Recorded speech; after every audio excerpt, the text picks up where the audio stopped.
Mark 3. Again he entered the synagogue, and a man was there with a withered hand. And they watched Jesus to see whether he would heal him on the Sabbath, so that they might accuse him.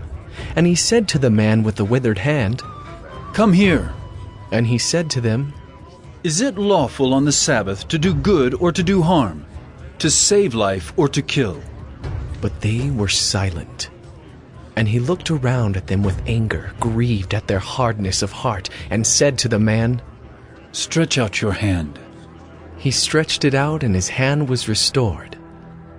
The Pharisees went out and immediately held counsel with the Herodians against him, how to destroy him.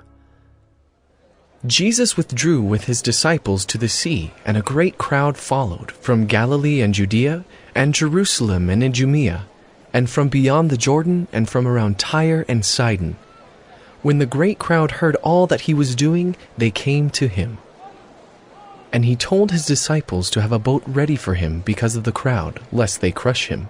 For he had healed many, so that all who had diseases pressed around him to touch him. And whenever the unclean spirits saw him, they fell down before him and cried out, "You are the Son of God!" And he strictly ordered them not to make him known. And he went up on the mountain and called to him those whom he desired, and they came to him.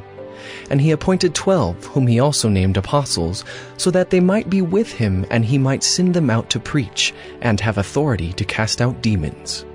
He appointed the 12, Simon, to whom he gave the name Peter, James the son of Zebedee, and John the brother of James, to whom he gave the name Boanerges, that is, sons of thunder, Andrew and Philip, and Bartholomew, and Matthew, and Thomas, and James the son of Alphaeus, and Thaddeus, and Simon the Cananean, and Judas Iscariot, who betrayed him.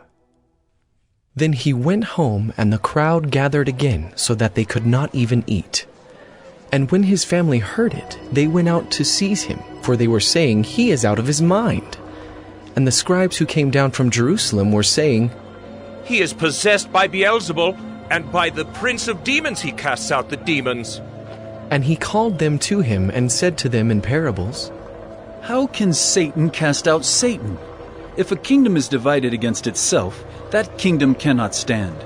And if a house is divided against itself, that house will not be able to stand.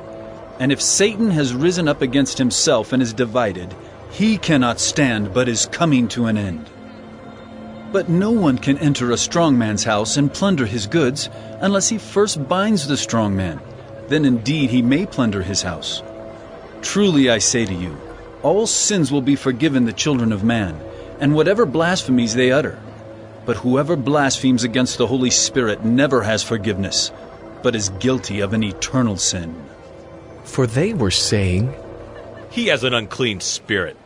And his mother and his brothers came, and standing outside they sent to him and called him.